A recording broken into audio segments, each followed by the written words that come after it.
Next, coming to ultrasound. Uh, Ultrasound basically it is one of the most common modality now available in the emergency departments in the present scenario. So this is one of the studies in which di the diagnostic accuracy of point of care lung ultrasound and chest radiography in adults with symptoms and suggestive of acute decompensated heart failure was seen, which was a systemic review and meta-analysis. In this study, they found that the lung ultrasound is more sensitive than chest X-ray in detecting pulmonary edema in acute decompensated heart failure.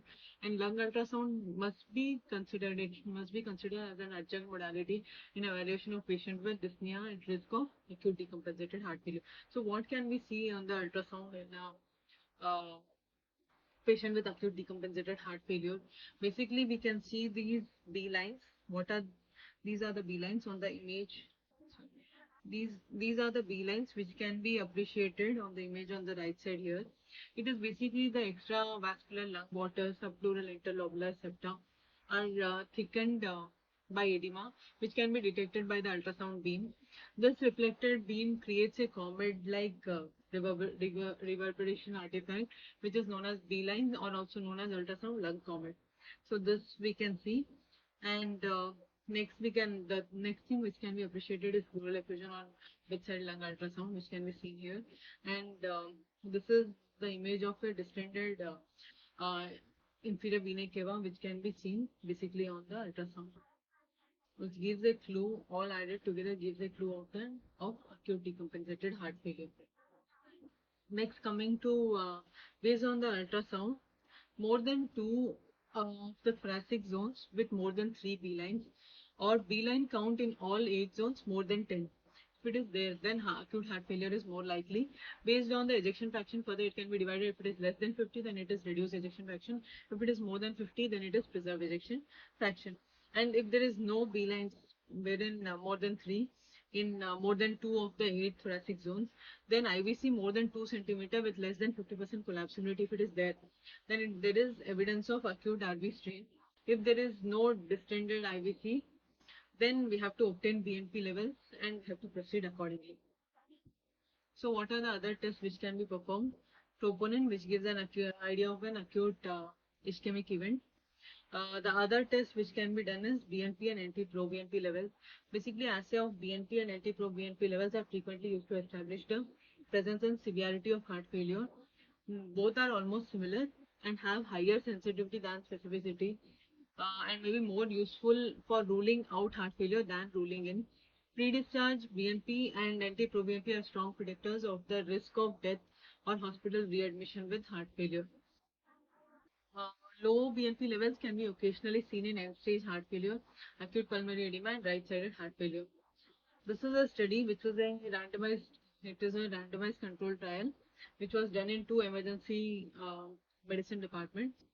It basically was done wherein lung ultrasound integrated with the clinical assessment of the diagnosis of the acute decompensated heart failure was compared over the other modalities, that is chest X-ray and BNP, and they found that integration of the lung ultrasound with clinical assessment for the diagnosis of acute decompensated heart failure in the emergency department was more accurate than the current diagnostic approach based on the chest X-ray and BNP levels. Next, coming to the natriuretic peptide cut points for clinical decision making, wherein low cut points of BNP to rule out heart failure was 100 picogram per ml, and NT-proBNP level less than 300, which had a sensitivity of 93% and specificity of 71%. And wherein heart failure was more likely when the level of BNP was 500 picogram per ml. And based on the an NT-proBNP based on the age, less than 50 years, wherein if they had 450 picogram per ml, and 50 to 75-year-old where they had 900 picogram per ml, and more than that 1800 picogram per ml. So based on the natriuretic peptides, if a patient presented with dyspnea to ED, after the initial physical examination ECG and natriuretic peptide levels in chest X-ray, if the BNP level was less than 100 and NT-proBNP less than 300, cardiac congestive heart failure was very unlikely. If the level was between 100 to 500 of BNP and 300 to 900 of NT-proBNP, then we had to evaluate for LV dysfunction underlying cord pulmonary and pulmonary embolism. If it was yes, then possibly congestive heart failure exacerbation. If it was no, then it is congestive heart failure more likely. Next, coming to BNP more than 500, anti-proBNP more than 900, wherein heart failure was more likely diagnosis. Next, coming to the further evaluation, wherein genetic evaluation could be considered in case of suspected genetic or inherited cardiomyopathy. When factors which basically implicates possible genetic cause can be due to can be frequent if the patient had frequent PVCs, sustained ventricular tachycardia or fibrillation, had early onset atrial fibrillation, had any skeletal myopathy, neuropathy, cutaneous any stigmata, or other possible manifestation of systemic symptoms. In that case, genetic evaluation can be done. And other imaging modalities which can add on to our chest X-ray and ultrasound is cardiac MRI, PET, radionuclide ventriculography, PET, or cardiac CT. Next, coming to the additional investigation, these are few of the invasive investigations, wherein Swan-Ganz catheterization basically indicated when there is persistent symptoms despite empiric adjustment of standard therapies. Renal function is worsening with therapy. Parenteral vasoactive agents are required. Advanced device therapy or cardiac transplantation is required. In that case, this catheterization can be done. Other investigation is coronary angiography to find the cause. Endomyocardial biopsy, basically it is considered maybe advantages in patients with heart failure in which a histological diagnosis such as amyloidosis or myocarditis may influence treatment decision. How to diagnose, basically based on the history, if they have any prior history exertional dyspnea, evidence of fluid retention with no prior new onset orthopnea, elevated JVP, chest x-ray suggestive of pulmonary edema and no fever, then we have high probability of cardiac failure. Intermediate probability includes symptoms of dyspnea with no prior history of heart failure but have known cardiac disease, cardiac risk factors, or ECG changes with no evidence of pulmonary edema.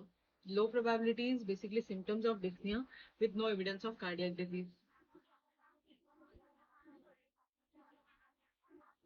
So when a patient presents to the emergency department, this is according to the European Journal of Heart Failure. If the patient is sick and requires immediate intubation, then we have to do the intubation and then proceed for the further step, that is seeing JVP. If the JVP is distended, yes, then we can consider it as acute heart failure, tension pneumothorax, or the cardiac tamponade. If there is no JVP raise and rails are more than one third of the chest, if it is there, then consider acute heart failure or pneumonia. If there are no rails and significant expiratory wheeze, then we can consider diagnosis like COPD, pneumonia, or bronchitis. If there is no wheezing and there is stridor, then we have to consider upper airway conditions like obstruction due to foreign body or can be anaphylaxis. If there is no stridor as well and clear lung fields, then we will have to think of other causes like metabolic acidosis due to decay or other causes, or can be due to pulmonary embolism, toxins, and psychogenic etiology. Further coming to management, basically the management includes airway assessment and continuous pulse oximetry, supplemental oxygen and ventilatory support, vital signs assessment with attention to hypertension or hypertension, continuous cardiac monitoring, IV access, seated posture, prompt diuretic therapy, early vasodilatory therapy, and urine output monitoring. So let's see how we manage acute heart failure exacerbation with mild fluid overload. Generally, when BP is 100 to 140 mmHg and evidence of mild fluid overload is there, our goal is to return to euvolemia with lowest diuretic dose possible. So IV diuretic provided at an IV dose which is 1 to 2 times the oral dose, 1 to 2 times of the patient's known oral dose, and may repeat dose if no response to first. If pulmonary edema present, then provide NTG sublingually. Assess for high-risk features, diuretic resistance, poor response to therapy, elevated burn creat, hemodynamic instability, and elevated troponin. If there is yes, then we have to admit the patient and likely requires monitoring and therapy as an inpatient. If no, then consider observation unit versus discharge with close follow-up.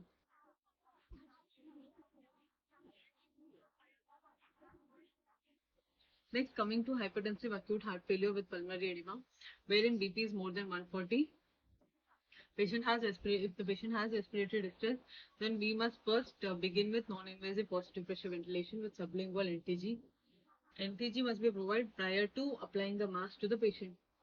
If there is no respiratory distress, then we have to provide sublingual NTG, which is once, or we can reassess and give again if needed. Administer further doses while preparing IV infusion. SBP monitoring must be done. If systemic fluid overload present, consider IV diuretic more than 30 minutes after NTG, and begin IV NTG with bolus more than 200 micrograms up to 1 mg may repeat twice. If continued hypertension, consider AC inhibitor IV. Next, coming to hypertensive acute heart failure with cardiogenic shock. Um, Low cardiac output with cardiogenic shock where SBP less than 90 or SBP significantly less than patient baseline. Poor perfusion, patient has altered mental status, pulmonary edema with hypotension with poor peripheral perfusion. So search for underlying etiology, that is can be due to MI or arrhythmia or acute heart failure, and consultation with ICU cardiology and cardiothoracic surgery as soon as possible. We have to consider fluid bolus, start IV vasopressors and inotropes, dobutamine and or noradrenaline. We have to use non-invasive ventilation if respiratory distress. Avoid intubation until and unless if it is possible. If the patient is worsening and if the shock is worsening, we can consider invasive ventilatory support as well. Depending on the etiology, patient may require uh, based on it, patient may require valve replacement, revascularization, or may require mechanical circulatory support.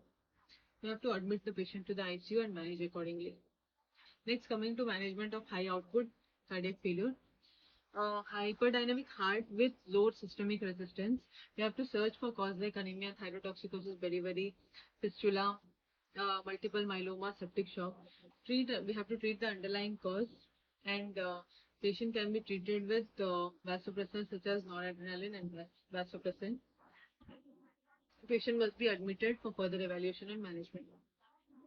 These are the drugs which are more commonly used from emergency department in case of acute heart failure. The vasodilatory agents, that is sublingual LTG, IV LTG and nitroprusside can be given. The doses mentioned here. And the diuretics used are furosemide, bumetanide and torsemide. Inotropes in heart failure used are basically dobutamine, dopamine, milrinone, enoximone, levosimendan, noradrenaline, epinephrine, and the rates, the dose given accordingly. LTG basically can be started, initial approach can be given sublingually, that is at the dose of 4.4 mg. That is 1 to 2 spray or tablet every 5 minutes until we have relief or we have IV available with us. IV NTG we can start at the dose of 0.5 to 0.7 microgram per kg per minute IV and can be titrated every few minutes up to 200 microgram per minute. Transdermal NTG also available. Can be applied, used as applied patch of 0.5 to 2 inch to the chest wall. Only after initial therapy has been improved condition or if the symptoms are minor, because transdermal medication has a slow onset of action. Next, how do we titrate diuretic? Basically, if the patient is already on an oral loop diuretic, then we can give 1 to 2 times daily oral dose. We can give IV. If not, he is not on any oral drug, then we can give more than 20 to 40 mg IV furosemide, wherein we have to monitor the urine spot sodium after 2 hours, which should be more than 50 to 70 milliequivalent per liter, or urine output after 6 hours should be 100 to 150 ml per hour. And if yes, then we have to repeat similar dose IV every 12th hourly. If no, then double dose. If no, then we have to double the dose IV until maximum IV dose.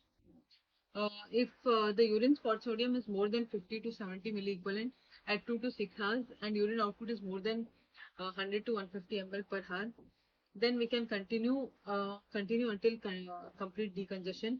If no, then combination diuretic therapy must be used, and we have to check serum creatinine and electrolyte at every 24 hours.